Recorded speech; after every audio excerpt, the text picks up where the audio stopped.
Maqaa Abbaa, kan Ilmaa, kan Hafuura Qulqulluu, Waaqa tokkoon ni amannaa. Ameen. Walii keessaniitii wali namatiinaa.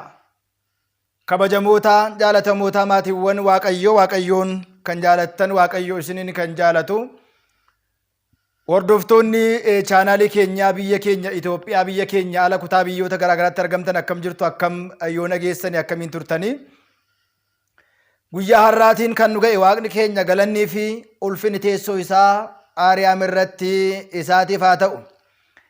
Yeroo soomaa foon horii qofaa yookiin immoo foon beelladaa qofaa otoo hin ta'in foon namaas hin soomama. Yeroo soomii wantoota soomamuu qaban keessaatii foon beelladaa yookiin immoo foon horii yookiin immoo foon re'ee yookiin immoo foon re'ee yookiin immoo hoolaa otoo hin ta'in foon namaas hin soomama. Maal jechaadha? Namni akkamitti foon namaa nyaata? Foon namaa hin nyaatamaayi jettanii gaaffii yookiin immoo yaada naaf dhiyeessuu dandeessu. Eeyyeen namoonni foon namootaa ni nyaatu. Akkamitti nyaatu? Maaliin nyaatu? Maaliif nyaatu jennee walitti ni ilaalla. Keessumaatii waqtii soomaa, waqtii sagadaa wantoota nuti soomuu qabnuuf wantoota nuti dhiisuu qabnu ifa baasnee beekuun barbaachisaadha. Hanga xumura sagantaa keenyaatti nu hordofaa jechuun dhaamsa keenya gaafa ta'u, miseensi haaraa sabiskiraayibii akka gootan, warreen immoo dura miseensa ta'anii jirtan sabiskiraayibii gootanii turtan laayikii fi sheerii gochuudhaan akka nu gargaartan isin beeksisaa. Egaa akkuma beekamu yeroo soomaa foon qofaa otoo hin ta'in foon beelladaa, gosoota beelladootaa qofaa otoo hin ta'in foon namaas hin soomama. Maayichaadha.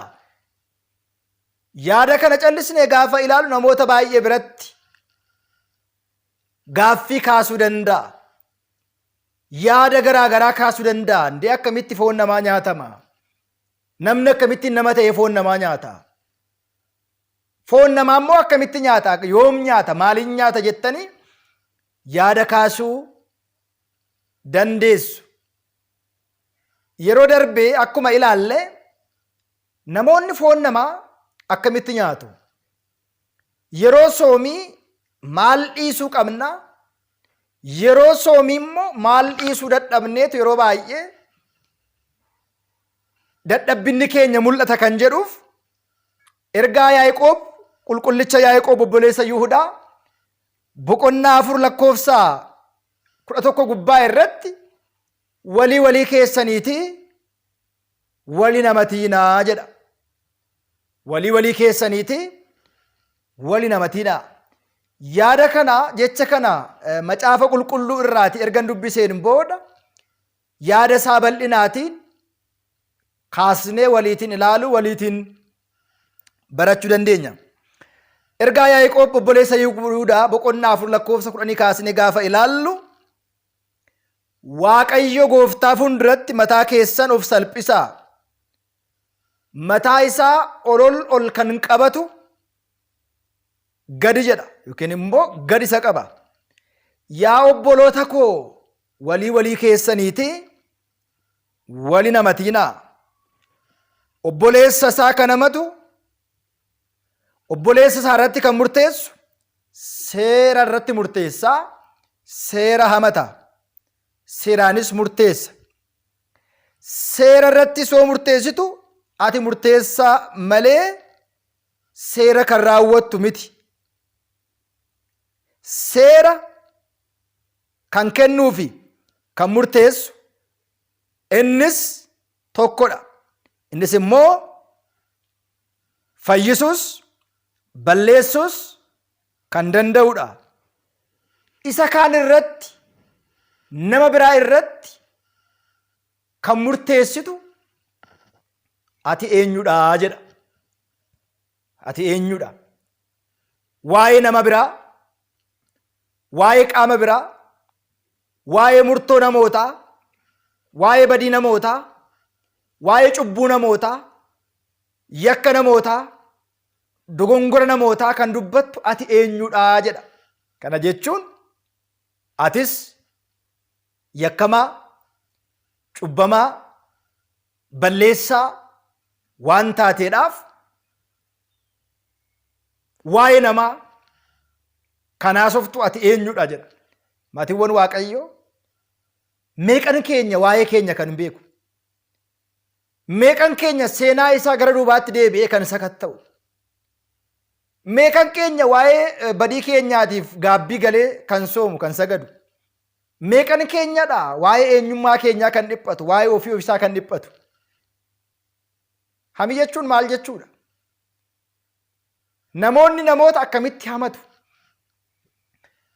Namoonni namoota gaarummaadhaafis hammeenyummaadhaafis hamatu. Yaada tokkoof maqaan nama tokko erga ka'eetiin booda, waa'een nama sanaa erga dubbatameetiin booda, namni tokko nama tokko bira taa'ee waa'ee nama tokkoo gaafa haasa'u, warreen kaan immoo nama kanarraa fudhatanii yaada namoonni kaasan irratti waa ida'anii, oduun sun buna irrattis haa ta'u, waa biraa irrattis haa ta'u, lafa du'a ga'ittis haa ta'u, mana amantaattis haa ta'u, bakkuma kamitti iyyuu haa ta'u, waa'een namaa gaafa ka'u, namoonni waa'ee namaa gaafa kaasan, nutis gargaarree jara sana waa'ee namichaa sana gaarummaan isaas haa ka'u, hammeenyummaan isaas haa ka'u, ciminni isaas haa ka'u, dadhabbinni isaas haa ka'u, beekumsi isaas haa ka'u, wallaalummaan isaas haa ka'u. Waa'ee namaa kaasuu.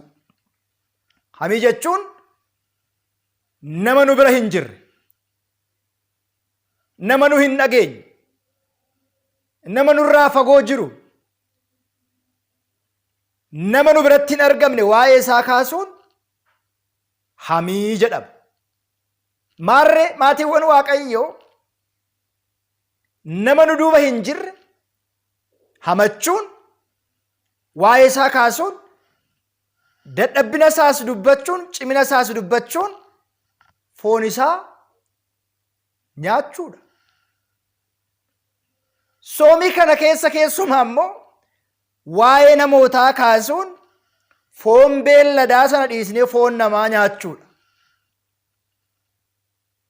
Hamii jechuun isa kanadha. Meeqan keenyatu kanarraa qullaa'ee jira?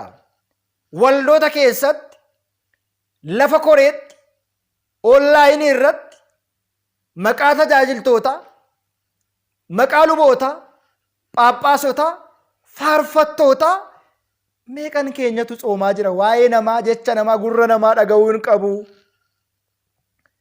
Waa'ee badii namaa dhaga'uu hin qabu. Waa'een badii kooyyuu guddaadha.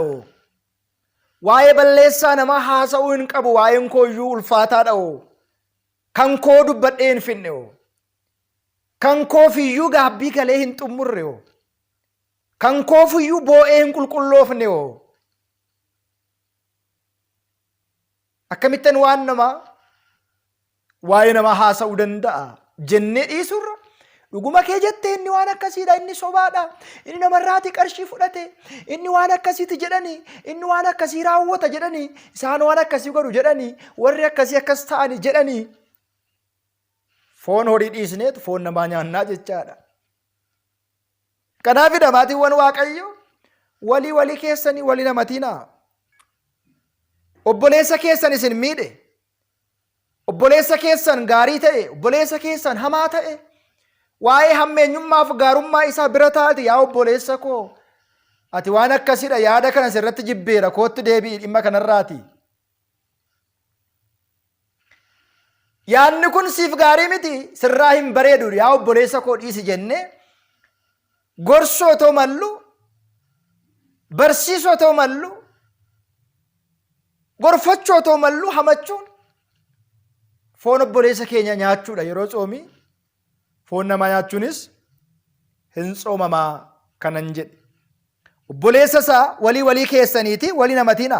Obboleessa isaa kan hamatu obboleessa isaa irratti immoo kan murteessu seeras murteessaa seeras hamataa jedha. Seera irratti kan murteessitu ati murteessaa malee seera kan raawwattu miti. Haa ta'u malee qaama biraa irratti kan murteessitu waa'ee qaama namaa kanaas oftu ati eenyudha jedha. Maatiiwwan Waaqayyoo ani eenyudha waa'ee namaa kanan kaasu. Ati eenyudha waa'ee namaa kan kaasu. Isheen eenyudha waa'ee namaa kan kaasu. Isaan eenyudha waa'ee namaa kan kaasan. Meeqan keenya waa'ee namaa bukeessaa kan oollu. Meeqan keenya waa'ee namaa borcaa kan oollu. Meeqan keenya onlaayinii irratti maqaa nama 900 waamaa kan oollu. Meeqan keenyatu immoo ofii keenyaati gaabbiitti galee cubbuu keenyaaf boo'e firee gaabbii buufatee deddeebi'aa jira. Barumsa barannuun firii maalii buufanne? Barumsa barannuutiin meeqan keenyatu jijjiirame amantaadhaaf firii buufate meeqan keenyatu firii gaabbii buufate? Hin baranne malee gaabbii hin galle hoo? Hin nageenye malee hin qalbeeffanne hoo? Hin baranne malee itti hin jiraanne hoo?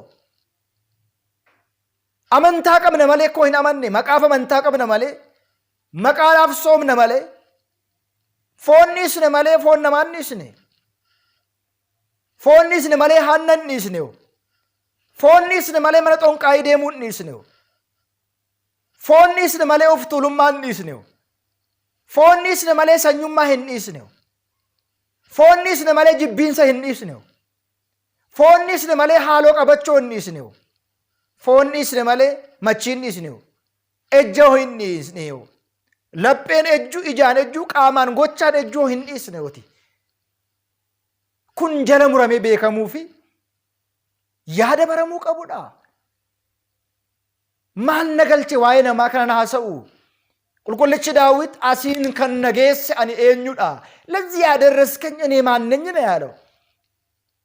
Of gaafachuudha, of madaaluudha, eenyummaa ofii beekanii deddeebi'uudha malee waa'ee ayyalaa, waa'ee caalaaf gammachuu beekuu miti. Maatiiwwan Waaqayyo waa'ee tajaajilaa biraa, waa'ee faarfataa biraa miti. Raasን አድን ነው የምለው። መታኬ ፈይሲዳ ድሮ ፈይስቴ ዋይ ነማ ሀሶፍታ ዮ ፊኬቲ ቁልቁሎፍቴ ዋይ ቁልቁሉማ ነማ ሀሶፍታ ኦፊኬ ዮ ጩቡራ ፈጋቴ ዋይ ጩቡ ነማ ዱበተ መለ ዋይ ነማ ቡኬሱን ጋሪ ሚቲ እንበርባችሱ ፎን ነማ ሲንሶመ ወረ ፎን ነማ ጾሚ ኬሰኛተን ጉያ ከና ቀብደኒ ፎን ነማ ከዲስተን መቃ ወቀዮቲን Isin hin beeksisa meedhiifamaaf soomaa, gaarummaaf soomaa, jaalalaatiif soomaa, nageenyaatiif soomaa, eebbaatiif soomaa, hojii eebbaa hojjechuudhaaf soomaa, haaloo baasaa, hinaaffaa baasaa, yaada foonii dhiisaa, yaada naannummaa, yaada sanyummaa dhiisaati, yaada gaarummaa, qajeelummaa baradhaa. Soomi Waaqayyoo jaalatu isa kamidha? Sooma Waaqayyoon jibbu isa kamidha? Sooma jechuun minaan qofa dhiisuu miti, sa'aatiidhaan turuu qofaa miti. Guyyaa lakkaawwachuu miti, sa'aatii lakkaa'uu miti, bara lakkaa'uu qofaa miti. Bishaan dhuguu, farsoo dhuguu dhiisuu qofaa miti sooma jechuun. Of daangessuudhaaf murteessuudha. Of dhorkuudhaaf murteessuudha. Of deebisuudhaaf murteessuudha. Yeroo soomaa foon namaas hin soomama. Foon namaa jechuun waa'ee namaa namichaan dura bakka namichi hin jirretti, bakka namichi hin dhageenyetti gaarummaa namaas, hammeenyummaa namaas, waa'ee gocha namaas, waa'ee gaarummaa namaas kaasuun hamachuu jedhama. Hamachuu jechuun foon namaa billaan kutanii waaddanii bilcheessanii nyaachuudha waan ta'eedhaaf suusii nama hamachuu, suusii hamii warri qabdan, suusii maqaa namaa haasa'u warri qabdan soomii kana keessatti of beekaatii eenyummaa keessan baradhaatii waa'ee keessan qofa itti baruuf barachuudhaaf deddeebi'uun gamnummaadha. foon namaas hin soomamaa. Itti fufa barnoonni keenya soomii kana keessa waa baay'ee taajjabbiiwwan garaagaraa waliitiin haasofna waan ta'eedhaaf waan nu dhaggeeffataniif galatoomaa. Sabiskiraayibii immoo yoo tuqxan nuti tola. Dislaayikii soo gootan sabiskiraayibii soo gootan mirga keessanii kan ittiin daabiloosiin injifannu mootummaa isaa dhaallu Waaqayyo nuuf haa taa'isu. Waaqayyo isin faanaa ta'u waan nu dhaggeeffataniif galatoomaa.